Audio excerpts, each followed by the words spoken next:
A 4 in Your Corner special report. Doctors in Fort Myers are giving a new medical device a test run. It's saving lives and maybe even yours one day. 4 in Your Corner's Warren Wright has more on how patients who have suffered a massive heart attack now have a much better chance at surviving, even if no one is around to help them.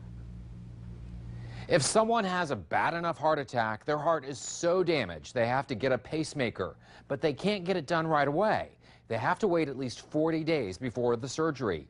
And it's during that window of time many people just don't make it. That is, until now.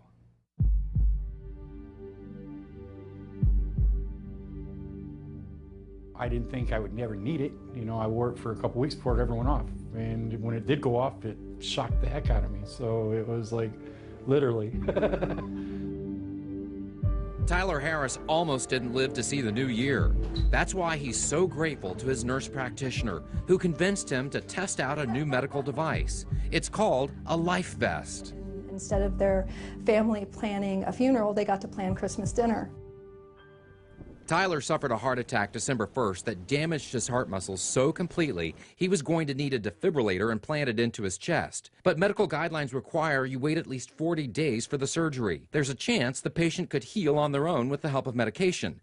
But during that time, many of those patients suffer sudden death. It's like putting on a bra backwards, I guess. So to bridge that gap, he wore the life vest day and night.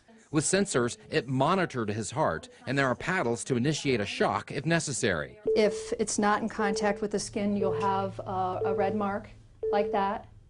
With plenty of bells and whistles. Bystanders, do not interfere. And then you just walk around all day with this either clipped to a belt, or what I used to do is wear it underneath another shirt.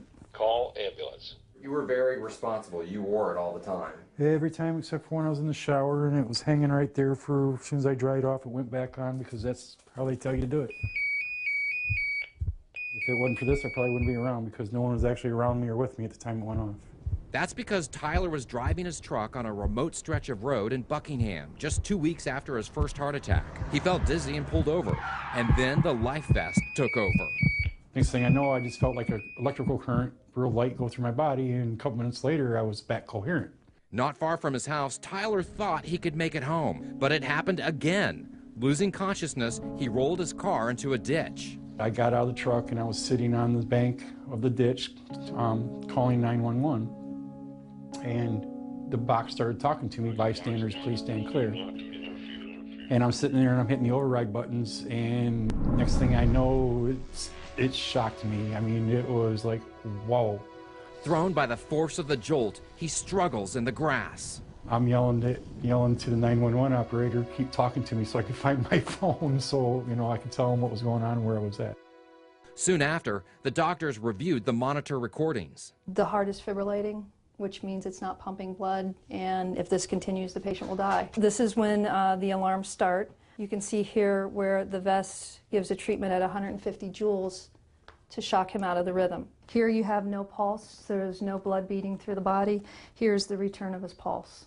Tyler's healthcare providers figured he'd be in critical care when they went to see him at the hospital, but the life vest prevented further damage to his heart. When I came in to do my rounds, he was actually sitting up in the room on the floor. An Iraq War veteran, surviving with this life vest was more terrifying. I mean, it's not like, you know, ducking here, running here. It's like you get it, you're gone, and then all of a sudden you're back. Many of the doctors at Lee Memorial Health System are now starting to recognize this is a valuable life-saving tool. And in fact, in Southwest Florida in the last 2 months, it's saved 12 lives.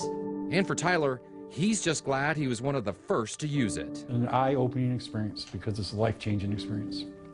Because you know when you realize that now you have another chance at life. You really do, don't you? Yes, you do. Tyler now has a permanent defibrillator in his chest, and his doctors say he now is strong enough to rejoin his softball league. Warren Wright, Fox 4, in your corner.